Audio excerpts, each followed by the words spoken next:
Facky, výčitky, bitky, hádky, krik, nadávky, žiadna úcta, žiadne objatie, žiadna láska. Poznáš to? Alebo poznáš niekoho, kto má takýto vzťah? A ja ti v tomto videu poviem, čo treba v tomto prípade robiť.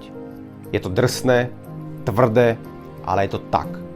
Ako náhle máš takýto vzťah, kde sa necítiš dobre, kde sa trápiš, kde smutíš, kde je násilie, kde je facka, kde sú hádky, kde je alkohol, kde sú bitky, kde sú monokle, treba sa od tohto partnera čo najskôr odpojiť.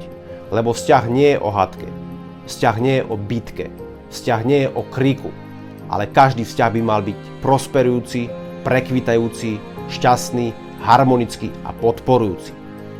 Daj mi na toto video like, ak sa ti páči, napíš mi do komentu, či poznáš niekoho, kto má